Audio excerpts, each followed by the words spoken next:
celebration as Wales eases its lockdown. For the first time in months, people there can drive around the country, take part in some sport and meet each other outside. It's wonderful. I have to say, we both work in the NHS, so the last year has been a bit of a struggle. So to get away has just been so exciting to get away today. It's lovely. Also on the programme, the over 70s could get a COVID booster as early as September to protect them from new variants. Britain condemns violence in Myanmar.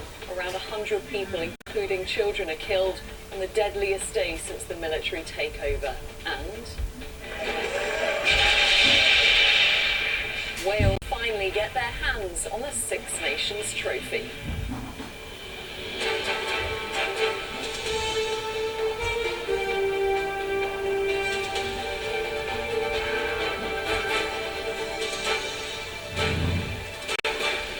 ITV News with Kylie, Penterlow. Good evening. It's been a long time coming, but today, after almost 3 months, lockdown restrictions in Wales have been eased.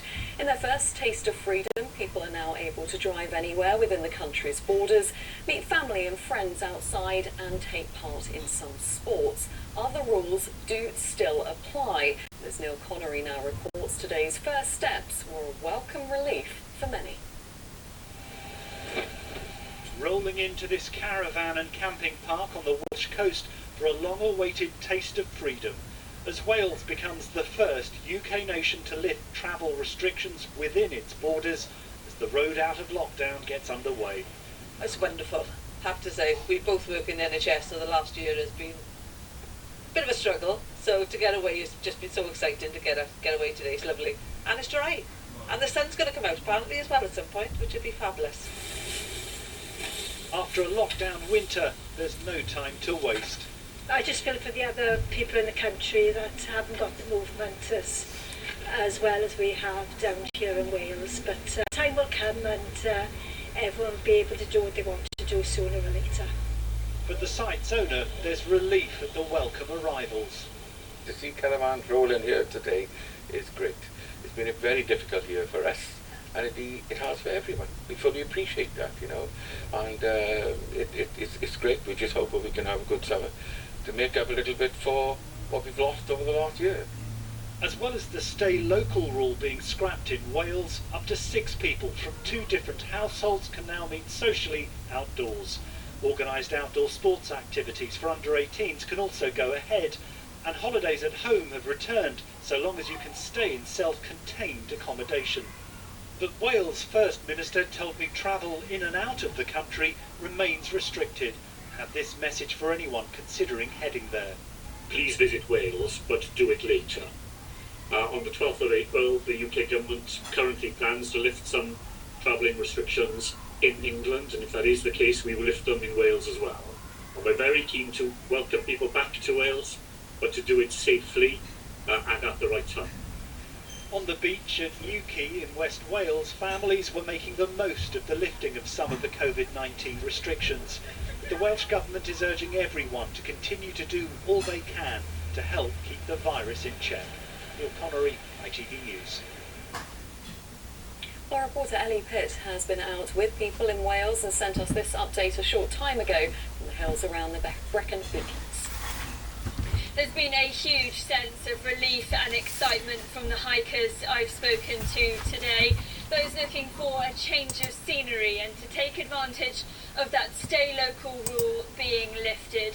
So coming from a little bit further afield, 20-30 miles from Cardiff and Caerphilly, to come and climb Penterlow in the Brecon Beacons. That said, this is usually a really busy spot and the car park isn't completely full. Not sure whether that's the cooler weather keeping people away, or what is expected is that those tourist numbers will really start to increase when English visitors can return, and we're expecting that on the 12th of April. Ellie Pitt and Brecon Beacons there. So while Wales has lifted restrictions today, England begins to relax theirs on Monday. Today Boris Johnson said there was no suggestion that his roadmap to ending lockdown in England was being delayed. but he warned there are risks ahead. Meanwhile, the government says COVID booster jabs aimed at protecting people from new variants will be available for some as early as September. Political correspondent David Wood reports. More adults have had a jab than haven't, and the number who've had both doses is increasing fast. But on the horizon is possibly a third this autumn, at least for some, as ministers prepare to roll out boosters for the over 70s to guard against new variants. Current vaccines are being tweaked. It's a complex process, but it's not as difficult as developing the vaccine in the first place. And some of these vaccines, the mRNA vaccines, which use a little bit of genetic material from the virus, are actually particularly adaptable, but they can all be tweaked. So I think the companies have been thinking ahead to this. Northern Ireland's First Minister Arlene Foster is the latest senior politician to give the vaccine a thumbs up. She received hers this morning. I'm able to come here this morning because I'm very proud to say I'm in the over 50 category and I'm able to get my vaccine today, and I hope everyone takes the opportunity to get their vaccine so that as a society we can move forward. England will move forward out of lockdown on Monday. Outdoor sport resumes and people can meet outside in groups of up to 6. The Prime Minister says it's due to the success of the vaccine, and he told his party's conference it's not just a haircut he's counting down to next month. I'm going to be able to go down the street and cautiously but irreversibly I'm going to drink a pint of beer in the park. And as things stand, I can see absolutely nothing in the data to dissuade me from continuing along our roadmap to freedom. But today from Poland, a warning of the risks ahead as the third wave crashes over parts of Europe. Police are cracking down on lockdown breakers with the country's health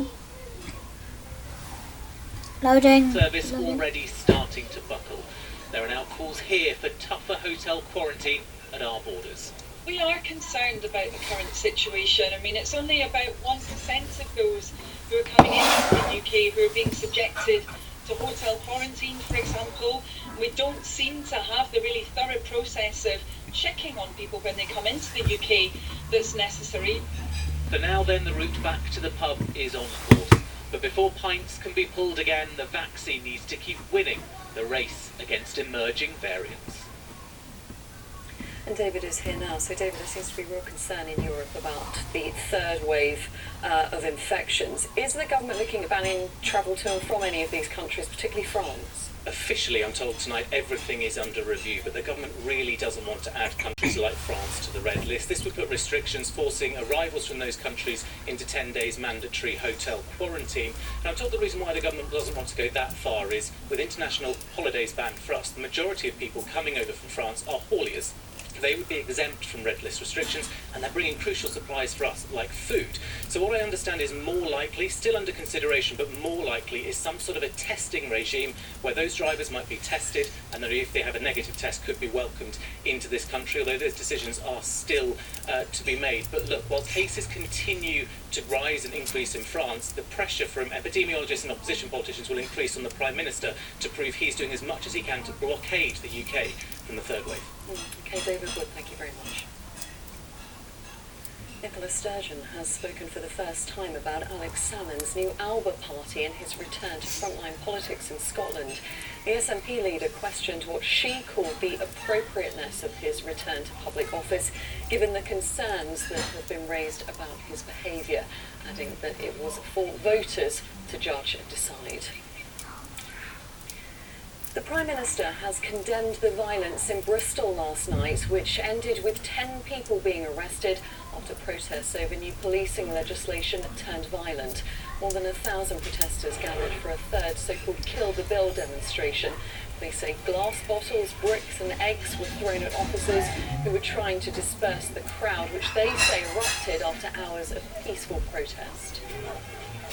You don't come to a peaceful protest armed with bottles to throw at the police, armed with eggs to throw at the police, armed with a laser pen to shine at police officers and to shine at a police helicopter that's above you. But there are people amongst the group last night who decided to do that. They decided to come to this protest armed with items they were going to use to attack and harm the police, and we won't tolerate that. Well, earlier, Boris Johnson said last night saw disgraceful attacks against police officers in Bristol. The police and the city have my full support. Well, the contrast could hardly be more stark. Today in Myanmar, which is Armed Forces Day there, troops paraded for generals, while others were shooting protesters on the streets.